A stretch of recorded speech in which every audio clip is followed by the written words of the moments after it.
I never imagined that a simple locked door would lead to a millionaire doctor's heart. I will never forget the day everything fell apart. It was a Tuesday, thick with humidity, and the air felt heavy like the weight of a storm. My hands trembled as I approached that door, the brass knob gleaming under the fluorescent lights. Curiosity gnawed at me, pulling me closer, but dread paralyzed my feet. The corridor was silent, save for the faint but persistent beeping from the machines behind the glass. I could smell antiseptic mixed with something sweeter, something that reminded me of childhood cotton candy at the fair. But there was no fair here, just an echo of lost hopes. Dr. Liam Carter. The name slipped through my mind like a whispered secret. He was the man everyone spoke about, the miracle worker, a heart surgeon with a golden touch and a shadow that whispers of danger. ID watched him on the hospital's lobby screen, a steely gaze framed by dark hair, laughter in his voice as he dealt with patients like royalty. But outside the warm smile, there was a guardedness, a heaviness around him, like he carried the world on his shoulders. That I shifted nervously, glancing at the closed door. It seemed so ordinary, yet so mystifying, filled with unsaid things and cracked stories.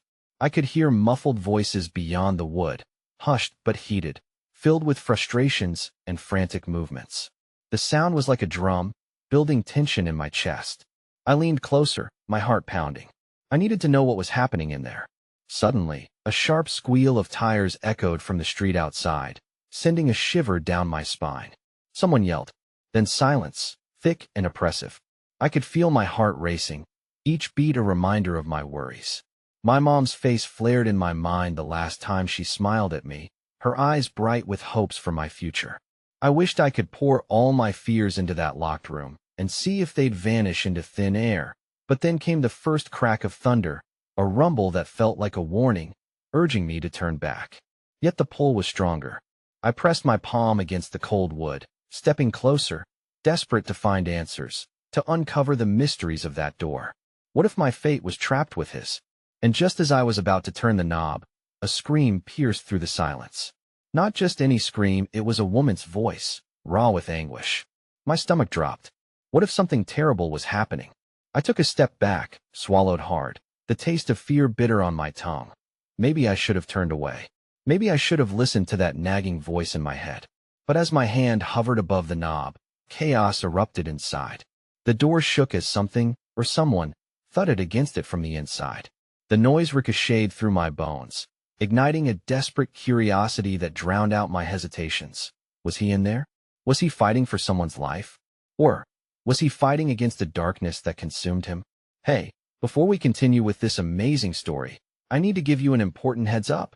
Many subscribers have reported that YouTube unsubscribed them without warning. Take a quick second to check the red button below to make sure you're still subscribed to the channel.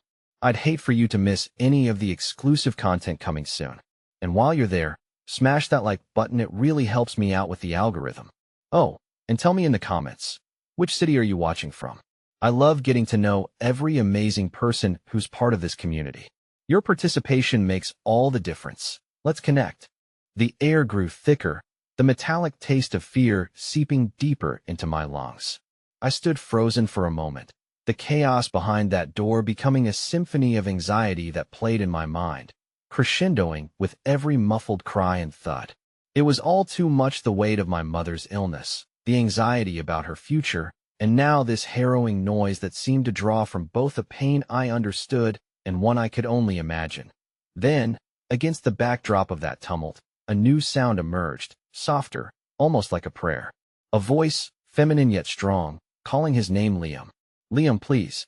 It was filled with desperation and determination, yet as incongruous as the laughter I had once heard from him in the waiting room.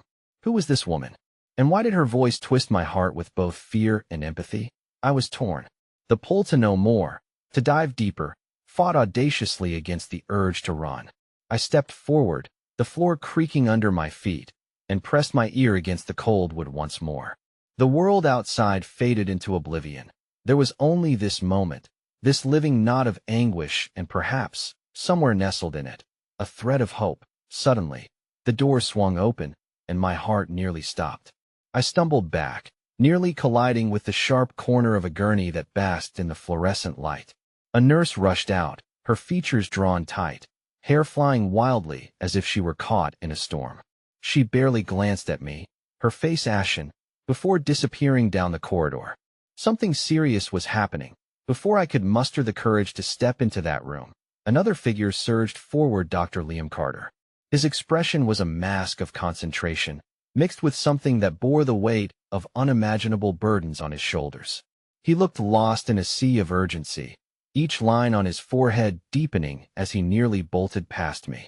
I caught a glimpse of his eyes, and in that fleeting moment, I saw something flicker within them: exhaustion, determination, and a flickering ember of fear. Dr.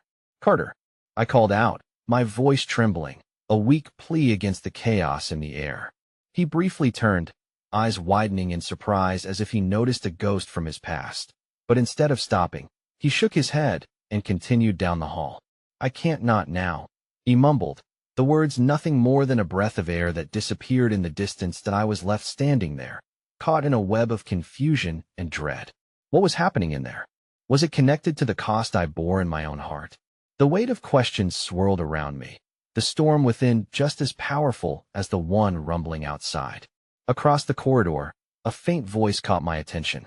An older woman sat in a worn wheelchair, her demeanor quiet and withdrawn.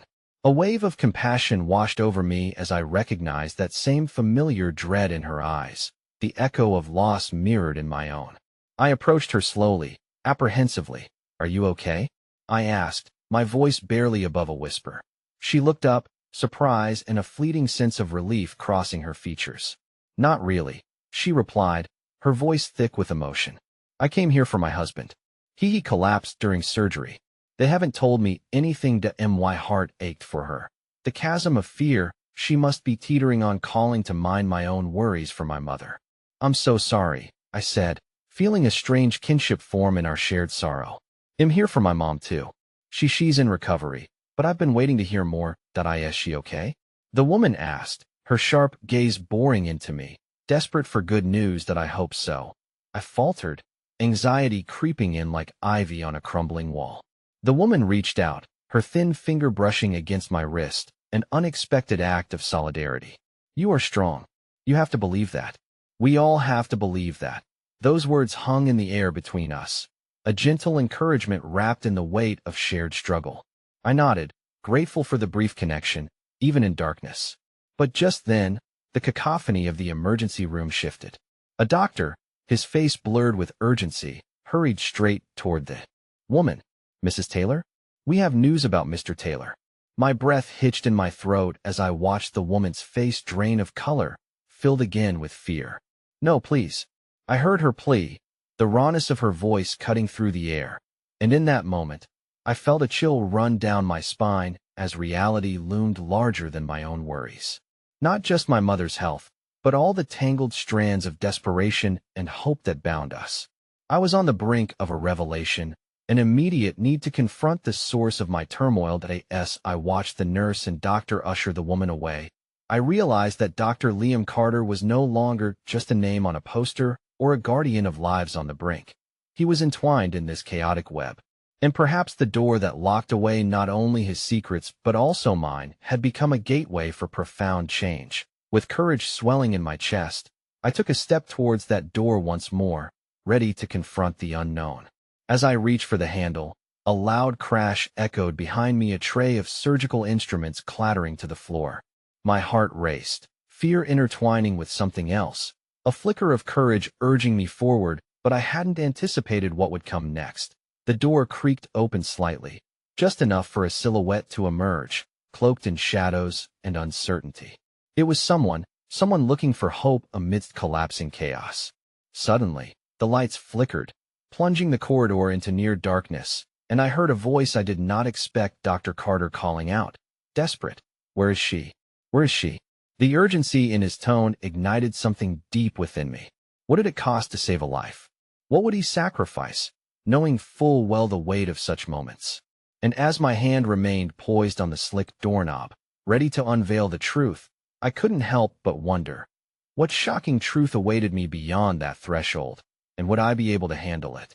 Would I unravel under the weight, or find the strength to fight alongside those who hoped? With the flickering light casting shadows on my path, I knew I was at the precipice of something far greater than just my own struggles. The corridor felt alive with a tension I could almost taste, each echoing footstep intertwining with the heavy thump of my heart. My breath quickened as the silhouettes in the dim light blurred at the edges like a half-remembered dream. Everything around me pulsated, as if the very walls were clinging to the desperate wishes and unspoken fears that filled the air. "Where is she?" Dr. Carter's voice cut through the dimness again, louder this time, tinged with an emotion so raw it beckoned my own heart to a precarious edge. "Tell me she's stable." The words hung like a fragile, weak thread, flapping wildly against the chaotic winds of uncertainty. I felt a ripple of dread overtake me, mixing with the flickers of courage that had ignited my resolve. Something in Dr. Carter's voice told me this was more than just a professional concern. There was something deeply personal woven into his desperation that I could feel the door pressing against my back, stone cold yet inviting. I closed my eyes for a brief moment, the whirl of uncertainty painting dark splashes behind my eyelids. I thought of my mother, her gentle smile dancing like sunlight trapped in framed memories, and I thought of the older woman, Mrs. Taylor, whose fear had mirrored my own. I clenched my fist around the doorknob, drawing strength from those bonds of shared grief and concern. Just as I finally gathered the strength to push the door open, I heard feet scurrying in the opposite direction, the beat of hurried footsteps aligning with the frantic cadence of my heart. I turned to see a nurse, her face pale yet resolved, rushing past me with another gurney trailing behind her. The sight jolted my senses. It was a race against time, the kind my mother had fought so bravely throughout her own struggles. "Excuse me," I called out, the urgency of my voice surprising even me. I stepped in front of the nurse, blocking her path. "What's happening?" Is it my mother?" Her eyes met mine for a fleeting moment before shifting, as if I were a puzzle she couldn't quite decipher. "I can't discuss patient information," she replied, but something softened in her gaze. "You should go back to the waiting area.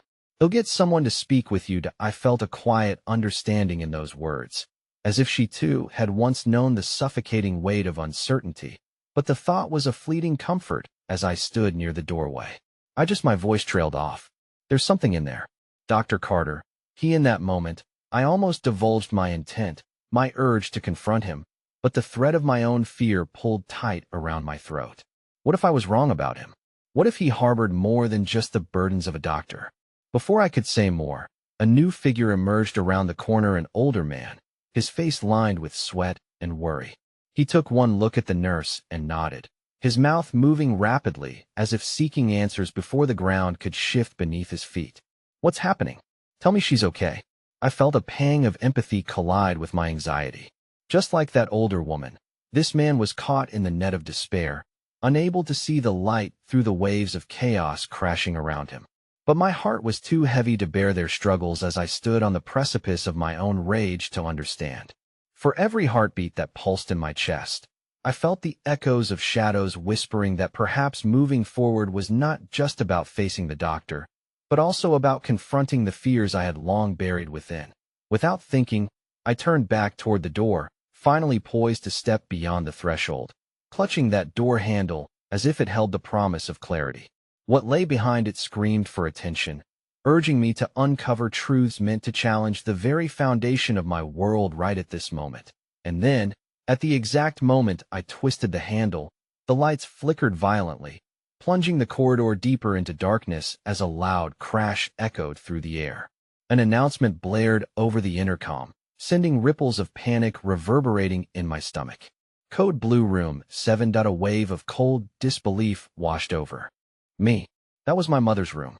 The realization hit me like a jolt of energy. My heart raced as I turned back to Dr. Carter, whose silhouette stood frozen amidst the shadows, hands clenched, his face betraying a storm of emotions I could not fully grasp. "Dr. Carter," I called out without restraint, desperation lifting my voice as I stepped into the nebulous chaos swirling around us. He turned, his expression shifting from exasperation to shock in an instant as our eyes locked.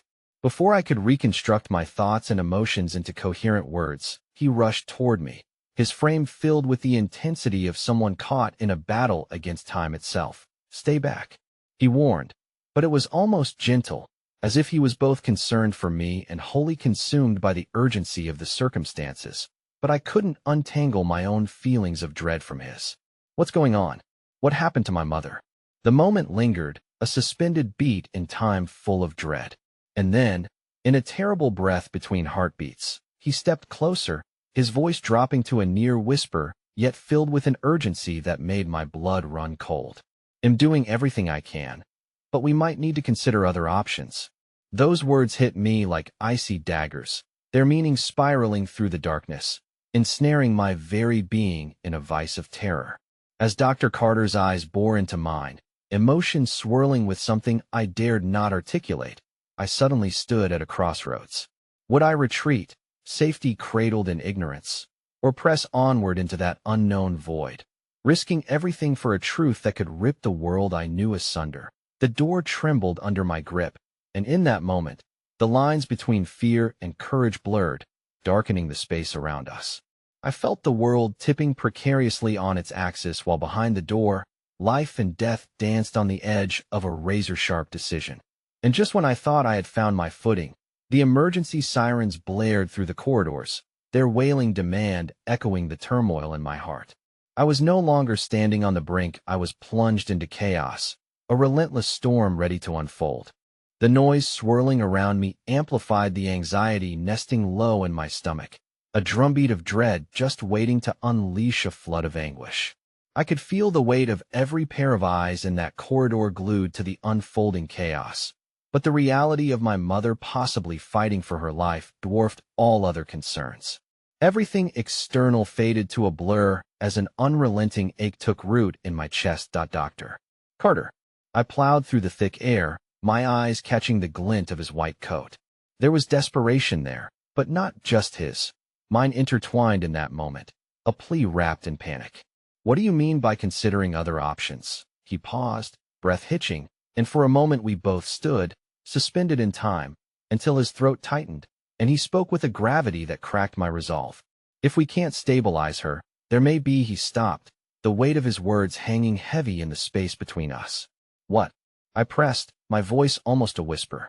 I felt small, yet the fire within me demanded he give me an answer. What are you saying? Transfusion. Surgery, it's complicated. It's experimental. We're running out of time. His gaze flickered like a flame caught in the wind, burning bright, yet vulnerable to being extinguished. I stumbled back, vision spinning as if I were spinning slowly under the scrutiny of fate. You mean you want to risk her life further? The floor beneath me felt like it might open up and swallow me whole. I was replaying the hushed conversations I'd overheard in hospital corridors, the perfunctory nods of medical jargon mingling with hushed tones regarding legality and ethics. Sometimes it's the only choice we have left. The whisper of his confession landed like a pebble in the still waters of my thoughts, sending ripples of frozen fear coursing through my veins. Each pulse bore with it my memories of my mother, her laughter ringing through the air, her warmth enveloping me, her stories weaving threads of love through the fabric of my life. But beneath those golden memories simmered an undercurrent of regret. I had taken so much time for granted. My heart was a jumbled mess of gratitude and guilt, spiraling deeper into uncertainty. Would I ever truly forgive myself if this was the end? If it came down to my choice, this locked door harbored terrifying possibilities. Dr. Carter shifted, as if sensing the gravity of the moment, trying to ground us. I know this is a lot, but I promise I'm fighting for her, not against her, he said urgently, the sincerity in his eyes pulling at the tightly wound chords of my heart. Before I could respond, the heavy sound of footsteps echoed abruptly through the corridor. A new doctor emerged, dark rings under his eyes revealing sleepless nights spent fighting battles unseen. We're getting ready to transfer her. He'll need you to make a decision, and fast. The words slapped into me like thunder, robbing me of clarity. I could feel my heart racing, the weight of power and helplessness colliding in a tangled mess of emotions. The world around me blurred as everything narrowed to my mother's condition. A nurse appeared at my side, her touch both a balm and an intrusion. Let's get back to the waiting area, she murmured, but I was rooted to the spot, feeling torn between the urge to fight for my mother and the desire to escape the onslaught of choices overwhelming me. No, I need to stay, I can't just walk away. My voice rose, the clamor of panic creeping into every syllable. Sometimes, being strong means knowing when to let go, she said, her tone gentle but firm. People who care about you need to know you're safe. I half listened, wrestling with the emotions that surged, ready to pull me under. Somewhere in the mess of turmoil, I remembered Mrs. Taylor, her suffering and resilience pushing me to confront the raw truth of my situation. A flicker of resolve ignited within me. I would not be paralyzed by fear, nor by the looming shadow of loss. I turned back to Dr. Carter, my voice steadier now. What do I need to do? How can I help? What's next? Dr. Carter's expression softened, a glimmer of hope reflected back, even in the chaos. We'll need consent for the procedure. If you're willing, they'll make it happen. But we need to be on the same page. In that moment, I saw the man not just as a doctor, but as a partner in this tumultuous journey, a flickering light in an otherwise engulfing darkness. My heart fluttered with the dread of days to follow. But a new embers of hope had ignited. I was ready to face this storm. But just as I prepared to push forward, an unexpected voice arose from the shadows. You can't consent to anything without a lawyer present, a woman said, her words laced with authority. I turned, my heart dropping at the realization. It was my father, his face pinched and haggard. The conflict and resentment I had tried to bury surged back to life. You shouldn't be here. His arrival was like the crack of thunder amidst the silence, the polarization of emotions wrestling within me. Suddenly, the world narrowed again into a fresh kind of chaos tinged with betrayal. Not only did I need to navigate my mother's fate, but also the jagged lines of a fractured family ensnaring my heart. How did you even know where to find me? I questioned, urgency mingled with bewilderment. The onslaught of emotions left me breathless, questions chasing each other in my mind, while a tidal wave of old grievances threatened to drown me whole. Jessica, enough. You need to listen. You think you can carry this alone? You need help. His voice faltered, but the intensity of his presence overshadowed everything in that moment. As the urgency of the situation thrust itself into the forefront of my mind, I knew there was no way to escape the new layer of conflict about to unfold. The truth that unwound before me left me teetering on the edge of an emotional cliff, as the complex labyrinth of choices awaited me just beyond that locked door to uncertainty. The hospital's fluorescent lighting cast harsh shadows along the sterile walls, underlining the tension that crackled in the air. The chaotic waltz of medical jargon and muffled cries enveloped us in a suffocating cocoon I longed to escape. Dad's presence was both a comfort and a shackle, igniting anger like a spark in a powder keg. I squeezed my hands into fists at my side, fighting the instinct to lash out. You don't get to walk in here now, thinking you can take control. My voice wavered with emotion, each word laden with years of unresolved hurt. My father was a figure who had faded into memory, a man too busy to care, his absence a gaping wound in my childhood. He hadn't stood by during the moments that mattered most, yet here he was, a looming reminder of every betrayal I had tried to bury. I am not here to fight. His eyes, dark and earnest, bore into mine. Listen, we share the same goal. We both want what's best for your mother. But do you even care? I spit, the pain of his past failures choking my voice. You've always had another priority, and now you think you can just swoop in and play the savior. I felt the eyes of passing nurses and doctors flicker in our direction, adding another layer of humiliation to my outrage. The hallway pulsated with the echoes of my buried turmoil, and it felt impossibly small, the walls rushing in to crush me under the weight of this confrontation. Jess, I may not have been there when you needed me, and I don't expect you to forgive me, he said, the tremor of vulnerability in his voice strangling the tempest growing inside me. But you're right. I have no right to tell you what to do.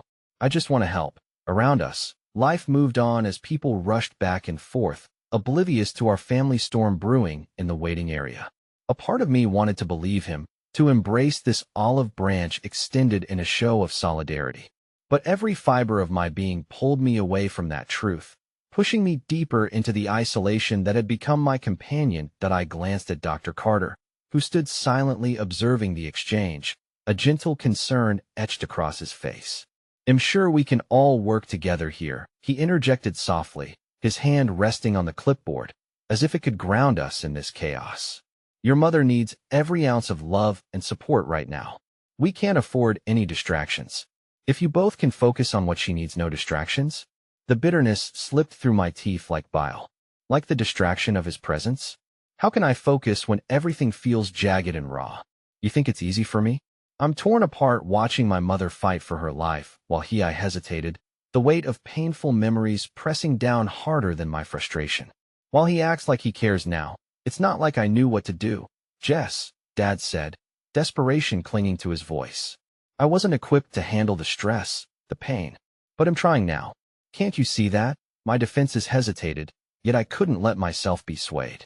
Trying isn't enough. Your trying does not change the past or the years I lost. Please, Dr. Carter intervened gently, taking a step closer, his voice smooth like a balm. Let's focus back on your mother. We're here to make decisions, not relive the past. That I took a long, shuddering breath, squeezing my eyes shut for a moment as I tried to ground myself. Ahead lay the precipice of my mother's future, and I felt the tears bubbling just beneath the surface. I don't know what she would want. Two can't make this decision without her. But what if I let her down? In the depths of my despair, I felt a slight touch on my elbow. It was a nurse I recognized as one frequently tending to Mom. She was young, with warm eyes that gleamed with understanding. You're your mother's voice right now, Jess. She loves you dearly.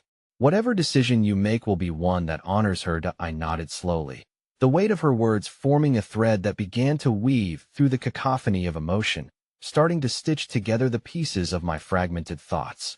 I briefly caught Dad's eye, the storm of tension suspended between us. Momentarily, before I could articulate my next move, the doors at the end of the corridor swung open with a subtle creak. A time-worn man, clad in a suit stained by years of heavy burdens, staggered inside, his demeanor a whirlwind of anxiety and urgency. As he approached, concern shaded his eyes, silently resonating with their own impending loss. Jessica? He called out, my name echoing eerily. I felt chills race down my spine. You need to come with me. There's been a development. What kind of development? My instincts recoiled, dread twisted in my stomach. Is it about Mom? He looked down for a moment, the silence thrumming heavily between us like a taut wire on the verge of snapping. It's about her case. You need to hear this. It's urgent. Panic surged through me, refusing to release its grip. I felt my breath quickening as I acknowledged the impossibility of everything spiraling around me. My mother, trapped in her battle for life. My father pushing for redemption, and now an incursion of the unknown, lurking just beyond that door, threatening to unravel my world completely. Jessica, Dad's voice cut through the haze. You don't have to face this alone. Let's be clear, I shouldn't have come, but if there's a chance to help your mother, shut up. I shot back ferociously, slicing through the air with desperation. Just let me gather my thoughts. This isn't just about you anymore. But as I stood at the edge of that precipice, poised between hope and a bewildering chasm of confusion, my phone buzzed sharply in my pocket, drawing my attention with an urgency that made my heart race anew. My hands trembled as I fished it out, the screen lighting up with a name I never thought would reach me. A distant relative, a name that threatened to open up another door altogether. What could they possibly want now? Mom, I said helplessly, my heart twisting as I felt the burden of what lay ahead. As that phone vibrated fiercely against the storm brewing, I understood then that as one door opened, another might just as easily close. But whatever lay beyond this new threshold, I had no choice. I had to step through. The aroma of antiseptic mingled with the sharpness of fear, an inescapable reality as I stood there, my heart hammering against my ribs like a frantic prisoner trying to break free.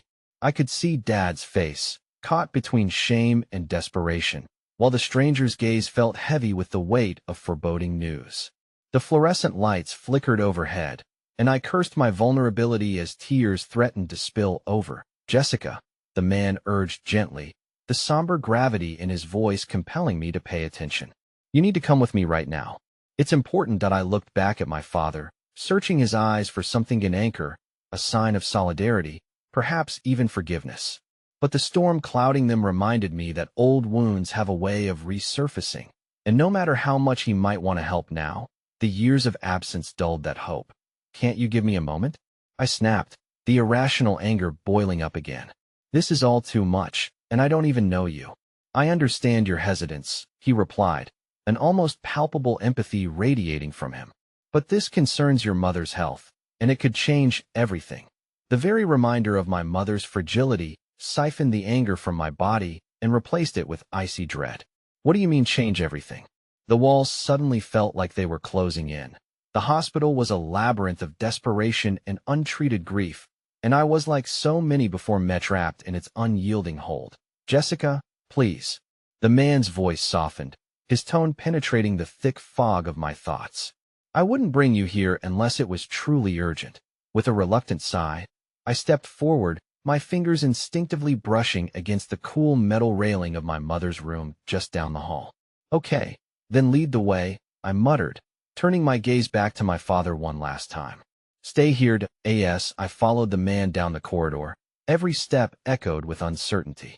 I could hear snippets of conversations, doctors discussing treatment plans, families anxiously awaiting news, and the sporadic beeping of machines intertwining with muffled sobs. Each sound resonated within me, reminding me that I was just another person caught in a web of uncertainty. We arrived at a small conference room, tucked behind some frosted glass doors. Pale blue walls painted a stark contrast against the somber atmosphere that hung heavy in the air. Just beyond my reach lay a small table littered with papers that seemed more like a burial ground for hope than a pathway to healing. Who are you? I could barely manage the words, my anxiety twisting in my gut like a serpent. I'm Dr. Thompson, he replied, adjusting his glasses nervously. I'm part of the team that's been treating your mother. We've been working on something significant that could impact her treatment plan. I really felt it was vital for you to hear this in person. Before I could process more, the weight of my reality sank deeper. So she's not. My voice trembled. Could I really face the possibility of her not being here much longer? No. She's still fighting, he reassured me, the corners of his mouth twitching in a ghost of a smile. However, we need to discuss some options. There's been a breakthrough with a trial medication. It may offer her a chance. The thought slipped through my mind like smoke. My heart raced as hope lit up within me, a fragile ember flickering against the cold winds of despair. A trial? Are you serious? Yes, but there are complications, he warned, his eyes darkening. It's not guaranteed success, and regulations could delay the process significantly. I need to know immediately if you're willing to proceed. That I felt lost, suspended between a potential lifeline and the terrifying ramifications of making a hasty decision. With every second, I was asked to be the adult, the decision-maker, but I wanted more than anything just to be the child, to lean on someone else for a change. Jessica, Dr. Thompson said, his voice slicing through my swirl of confusion. I understand this is a lot. It may be overwhelming, but if there's any glimmer of hope for your mother, I swallowed hard, the knot in my throat tightening. What if it doesn't work? Then we regroup, and we explore other options. But I think it's important to weigh your mother's battle against her quality of life. This could give her time that she deserves. Regardless, the choice ultimately lies with you. That I felt unbearably small standing in that room, a weight unyielding on my shoulders as I battled regret, fear, and a flicker of hope. Just as I opened my mouth to respond, my phone buzzed fiercely again. This time, it felt like an ominous herald of fate demanding my attention. With trembling hands, I checked the screen. A message from the distant relative, one I had thought would never reach me. Family emergency. You need to call me back. Now that it sent a wave of unease rushing through my body. Whatever news awaited me there held the potential to reshape everything I thought I knew. Jessica? Dr. Thompson's expectant demeanor shifted as he noticed the change in my expression. What's wrong? I couldn't bring myself to answer. I simply stared at that insistent notification, realizing I now stood in front of two doors, one leading to a potential miracle for my mother, the other to a revelation that could unravel everything. The uncertainty gnawed at me, threatening to swallow me whole. Please, I started, my voice breaking beneath the strain. I need a moment. I can give you some space, Dr. Thompson offered gently, backing away as I slipped into the silence of uncertainty, the echoes of my mother's battle whispering like a ghost in the back of my mind as I stood there, trapped between a soon-to-reveal truth and my mother's fate. I couldn't shake the rising sense of dread. Who knew what would materialize once I answered that call? Would it fortify my choice, or force me into an unthinkable dilemma. I steeled myself for whatever lay ahead, knowing that the storm wasn't over yet, it was only just beginning. My breaths came in shallow bursts, the air stifling and heavy around me. I found myself in the liminal space of hope and dread, eyes glued to the phone that buzzed incessantly like a merciless tormentor. Each vibration pulsed in time with my racing heart, drawing me further into the ambiguity that threatened to swallow me whole. Jessica? The soft voice of Dr. Thompson lingered in the air, a distant echo of concern that felt like a tether. Are you all right? I nodded mechanically, though my mind was miles away, grappling with the whirlwind of catastrophic possibilities. After what felt like an eternity, I finally summoned the courage to press the green button. Hello? I stammered, the word coming out weaker than I intended. Jessica, the voice crackled through the line, a familiar resonance that sent waves of panic surging through me. It was Aunt Maggie, the relative ID managed to keep at arm's length for years. You need to come back home. Your grandmother, I said, serious. The rush of adrenaline lit a fire in my chest, threatening to consume the small flicker of hope for my mother. What do you mean serious? Is she? I faltered, stomach twisting painfully. She's in and out of consciousness. They think it's the end. Jess, Aunt Maggie's voice broke, and she hurriedly added, I know you're at the hospital with your mother right now, but this your grandmother, she needs you. My hands trembled as I shifted my weight, suddenly acutely aware of the growing chasm between who I was in that moment and who I needed to be. The sweet memory of her laughter washed over me as I envisioned her, a woman with indomitable strength, now teetering on the precipice of mortality. Can't someone else be there? I replied, desperation creeping into my voice. I can't leave my mother. She needs me too. I understand, Aunt Maggie said, urgency dripping from her words, but this is different. If you don't come now, is it really her time? I choked on the question, feeling like I was betraying my mother just by asking. You have to tell me the truth, please, Jessica, she begged, choking back tears. She may not get another chance to see you. She's asking for you. The phone slipped from my grasp as those words pierced through the haze surrounding me, shattering the tiny remnant of stability I clung to. I felt the world around me tilt precariously, fragments of my childhood untangling and swirling into chaos, a tapestry fraying at the edges, each thread a connection to the women who raised me. A sudden realization ignited within me, a flicker of anguish and love intertwined. I couldn't choose between them. I needed to be in both places at once, to make all the impossible choices and carry every burden. But it was an insurmountable mountain made up of fractures too deep to mend. Jessica, are you still there? Aunt Maggie pressed, her voice cutting through my reverie. Please don't be upset. I wouldn't call if it wasn't important. You know how much your grandmother loves you. I am here. I stammered weakly, swallowing my rising fear. Just give me a second to eye in the depths of my panic. I stole a glance at the door that divided me from Dr. Thompson and the trial medication that could mean hope for my mother. My heart felt like it was being pulled apart, a rift where grief and love descended into the turbulent abyss of my life. I could scarcely draw a breath, my mind racing with the consequences of decisions that felt unreal, unimaginable. Jessica? Dr. Thompson's voice from behind the frosted glass suddenly broke into my chaotic thoughts, grounding me for an instant. I'm still here if you need to talk, but when your heart is stranded between two life-threatening realities, who do you choose? I have to go, I whispered, feeling like I was stepping into a void painted in shades of gray. Jessica, don't. Aunt Maggie's plea was drowned out by the force of my resolve as I ended the call. The gravity of what I had to do wrestled against my heart, as new tears blurred my vision. I turned sharply to the door, resolve hardening in my chest despite the quaking uncertainty. Dr. Thompson, I called out, summoning my courage. I'm ready. As the door opened, he filled the frame with his solid presence, concern dancing in his gaze. You look pale. Are you all right?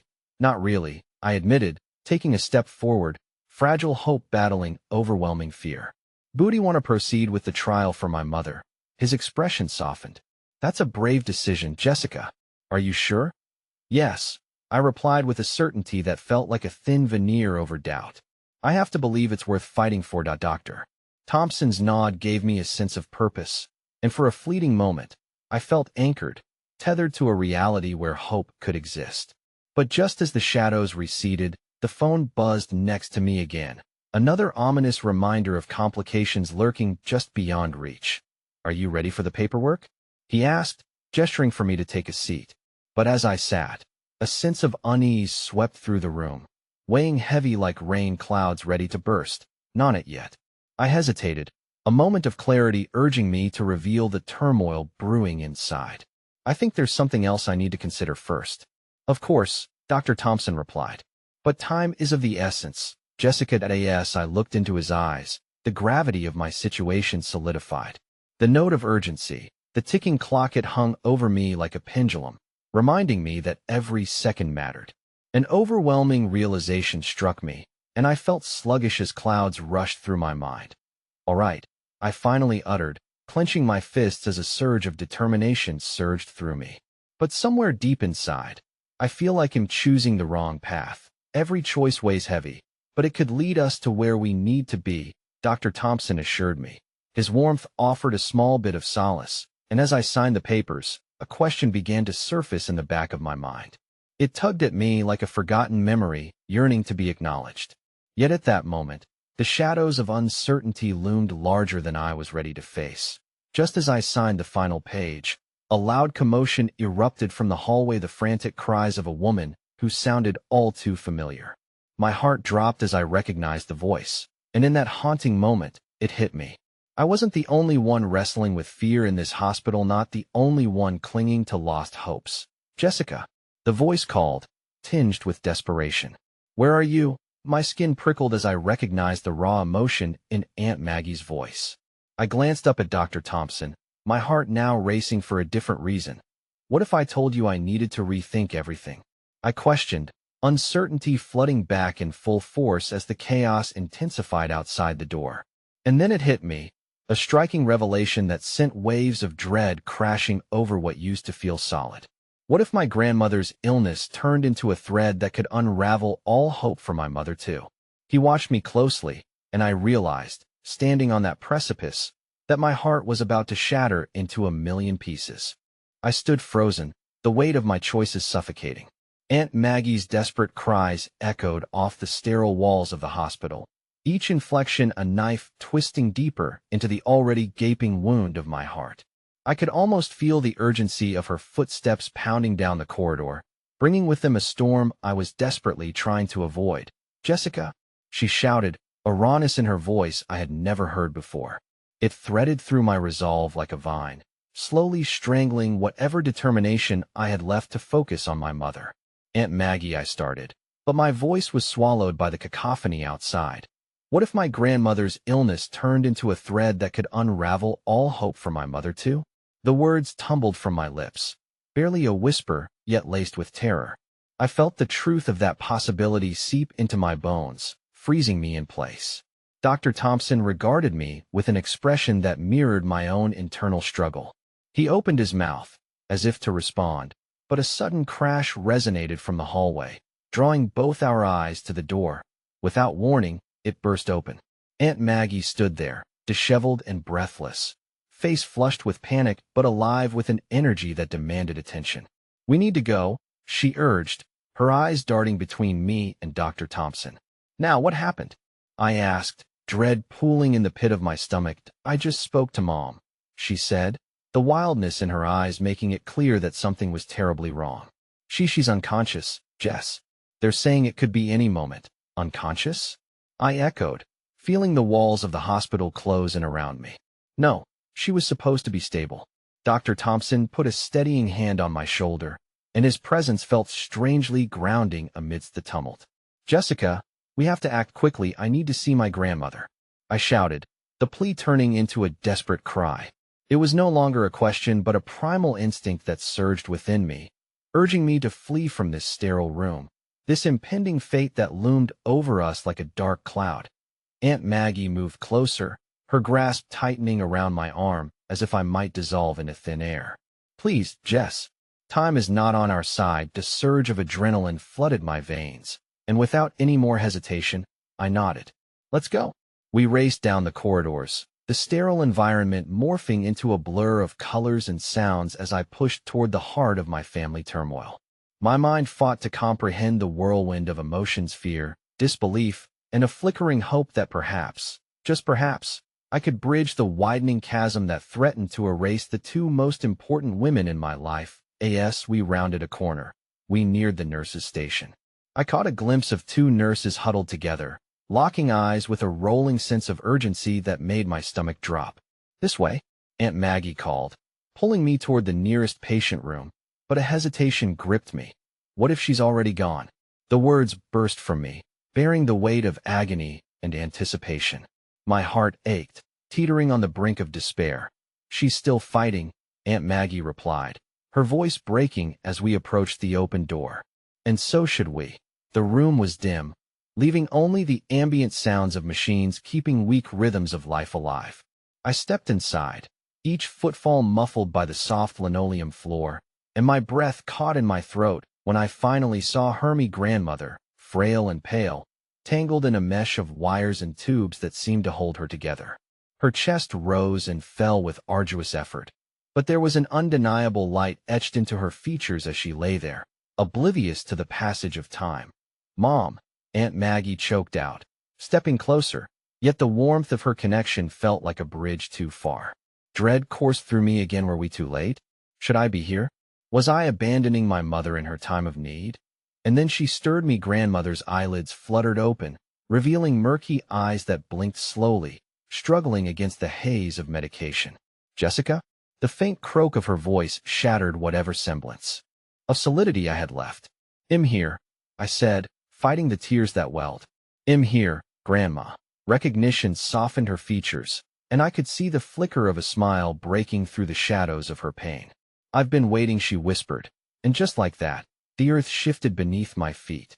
But before I could step closer, before a wave of comfort could envelop us, the door burst open again, this time with the force of a gale. A doctor rushed in, a blur of white and blue scrubs, his face marred with seriousness. "There's been a change," he announced, and the room grew eerily quiet. "If we're going to do this, we need to act fast. Her heart is failing." "Do what?" I stammered, dread sinking like lead in my stomach. A bead of perspiration trickled down my back as I looked at Aunt Maggie, horrified by what we might have to face.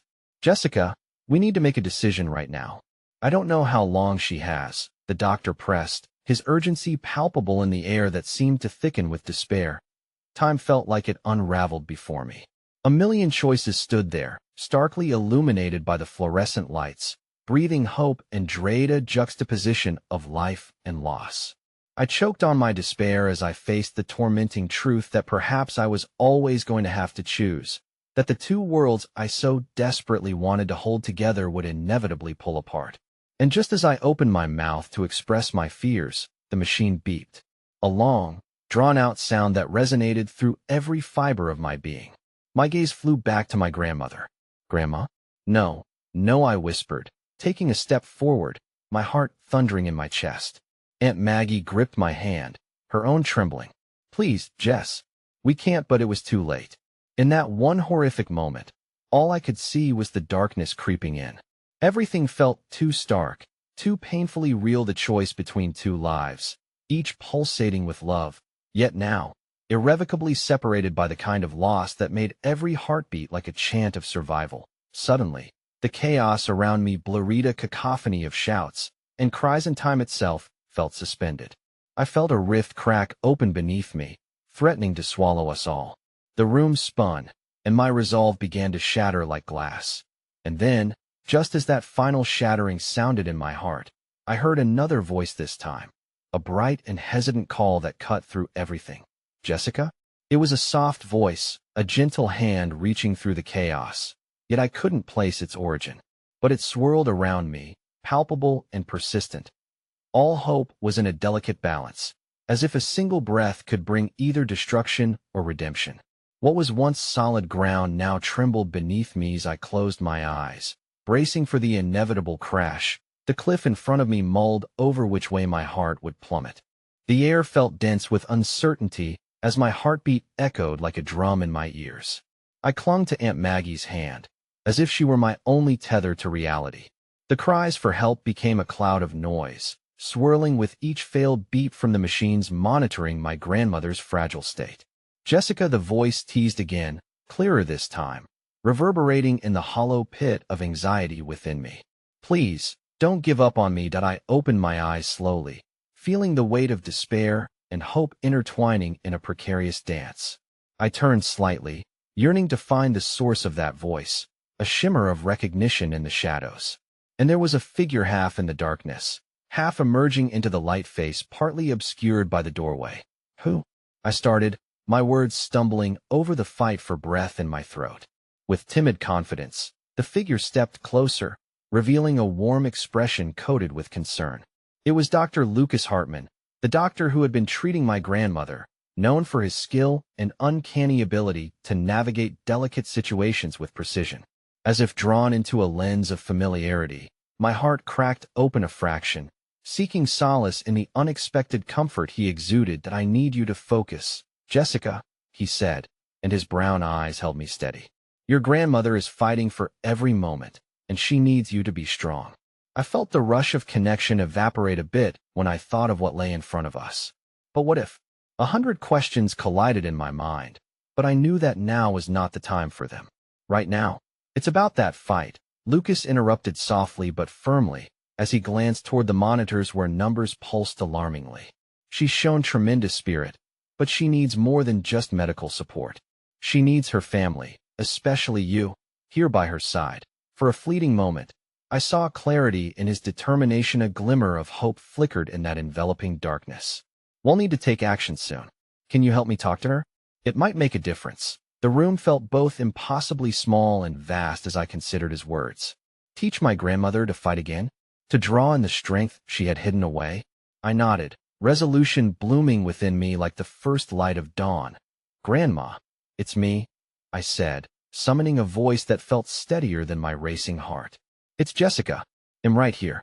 I stepped closer, feeling the warmth of Aunt Maggie's hand anchor me, reminding me I wasn't alone in this tumult. Then why? Grandmother blinked, her brow furrowed with the effort of recognizing and holding on. You've always been my brave girl, she rasped, her voice wavering like the flickering flame of a candle. Promise you'll fight? The unhinged weight of her request settled heavy in the air around us. An unspoken pact formed in that fleeting moment. I swallowed hard, struggling against my tears. I promise, Grandma. I will fight for you.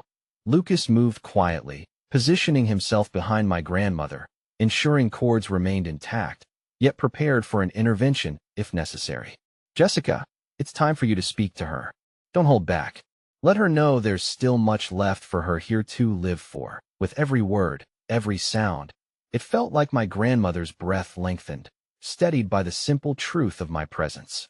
You have so much to give still, so many stories left to tell, I said fiercely, the conviction flooding my veins.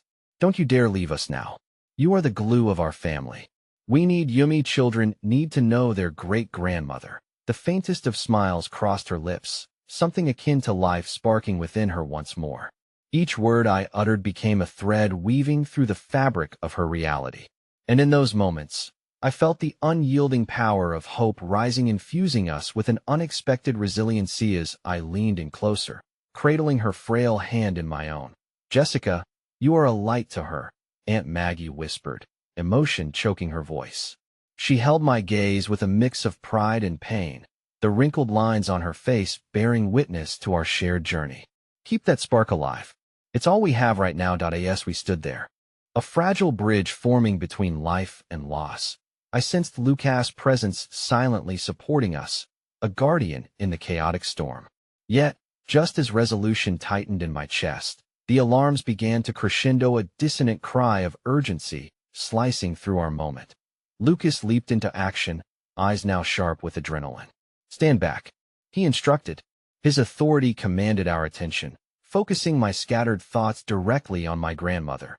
But in the flurry of movement, something sparked. A small, glass vial slipped from Lucas' hand, shattering against the tile floor. Time froze as I watched shards fly, an unsettling echo of disarray spiraling around us. No! Lucas's panicked shout resonated like the doom falling heavier in the room.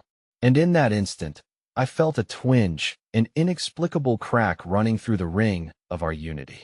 What had been a moment of hope began to decay under pressure, as the cries of despair loomed larger in the air. "Grandma," I cried, feeling an external weight crash against my chest. Would I have to witness yet another extinguished flame? Was this the end of our thread, the unraveling embers balancing dangerously at the precipice? Amidst the onslaught of alarm bells, I stood there watching my grandmother's calm slip, its presence fading like the echoes of lost time. And then everything shifted like the tectonic plates deciding to quake with an unforeseen force. Could this be the end of my promise? Or could it lead to something far more terrifying than I'd anticipated? With hope waning and panic rushing forth, I understood that choices loomed over us, dark as a locked door, awaiting the turn of a key that had yet to be found. I stood frozen in that dimly lit hospital room, the weight of the situation crushing down on me like a heavy burden I couldn't shake off. The air felt thick with despair, and every second stretched longer than the last. The chaos around us echoed the tumult in my heart as countless thoughts whirled in my mind. Just minutes before, I had felt like a beacon of hope standing alongside Aunt Maggie in that moment with Grandma. But now, every step felt heavier, as if I was dragging an entire world of worry behind me. The broken glass lay scattered across the floor, each shard glinting like fragile pieces of a fractured promise. As Lucas fumbled and rushed to regain control of the situation, I felt an overwhelming sense of urgency flare up within me. The alarms around us were unrelenting, their shrill cries a reminder of the reality looming just outside our small web of comfort, a reality I was not yet ready to face. My grandmother's life hung in the balance, and with it, the fragile threads of my own heart. "Is there anything I can do?" I blurted out, clinging to the singularity of my fear. "Can I?" My voice drifted. The gravity of responsibility felt like a sword dangling over me, ready to fall. "Just be here," Lucas replied, urgency sparking in his voice. "Keep talking to her. Her will to fight can bridge this gap until we can stabilize the situation." His words were an anchor, pulling me back towards the center of this storm that I turned my gaze back to my grandmother, where tears pooled in the corners of her sunken eyes, reflecting all the moments we had yet to share. "Grandma, I need you to fight," I urged, my voice breaking. "You're the strongest woman I know. This isn't over yet. Hold on, please." At that moment, as her eyes flitted between mine and the chaos behind me, I realized that every fiber of my being had been tethered to the hopes of our family, to the future I desperately wanted for all of us. The seconds felt heavy, the machines beeping in a steady rhythm that echoed against my racing heart. Then, in a surprising twist, her breath hitched. I watched in disbelief as her lips curled into a slight smile, a beacon amidst the storm that raged around us. "Jessica, remember the story about the stars?" she rasped, and something deep within me surged forward, feeding on the strength of memories buried under layers of fear. "Yes, Grandma," I said, gripping her hand tighter, letting the warmth of her touch guide me. "The stars that remind us to wish for a brighter tomorrow?" She nodded slowly, resilient in her struggle, and for a moment, the heartbeats of worry morphed into something resembling hope. "Just like those stars, you must never forget to shine." Her words trembled, yet pulsed with the fire of conviction. "Promise me you'll never stop fighting for what you love." "I promise," I whispered, a steady resolve filling my chest. In that moment, as the alarms crescendoed, I understood that our fight wasn't bound by the confines of medical limitations. It rested in the love we had nurtured, the stories passed between generations, the laughter echoing in timeless moments, and the burning hope that threaded our hearts together. With newfound determination surging through me, I turned to Lucas, my voice firm. "What can we do? How can I help?" I felt a shift inside me, a clarity igniting. He looked startled at my sudden change, but quickly composed himself. "Stay focused, Jessica." His demeanor shifted, an unyielding confidence forming in his gaze. "We can administer adrenaline to stabilize her heart rhythm. He'll need your help pushing that cart over here." My hands trembled, but adrenaline pumped through my veins. I rushed to assist him, the action snapping into clarity like the sudden brightness of dawn breaking through a long night.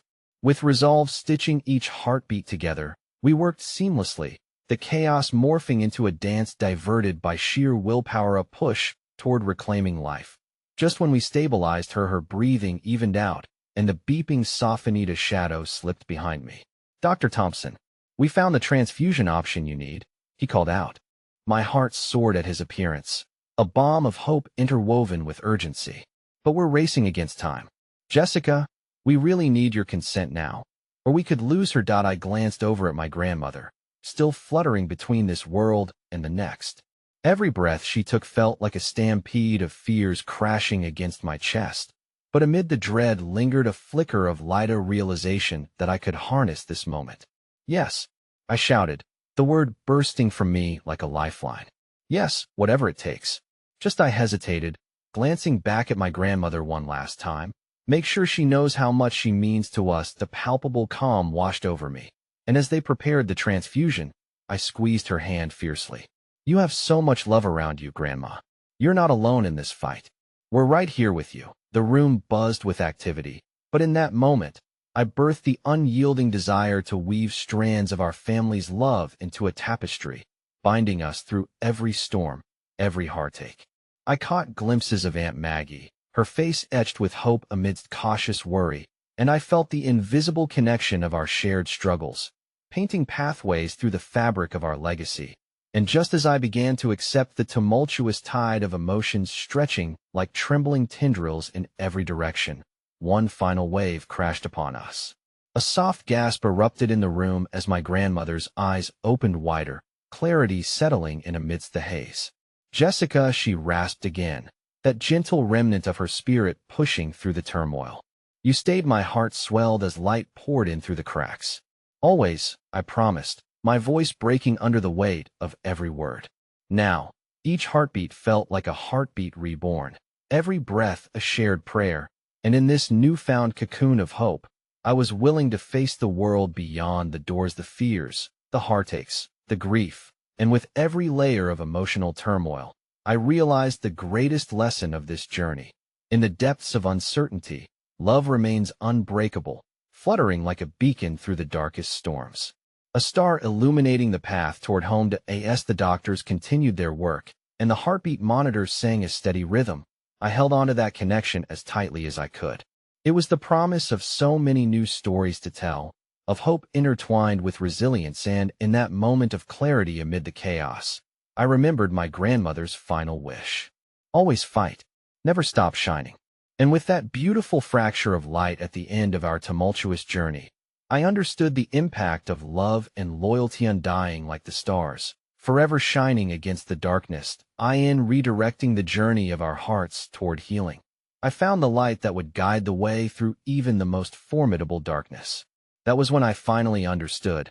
Holding on to hope wasn't merely an act of survival. It was, in its purest form, about connection. The delicate balance binding us. Unlike those locked doors that hid truths, they were forged in the moments we made the choice to shine. And in this fight for my grandmother's life, I found my own, renewed and luminous.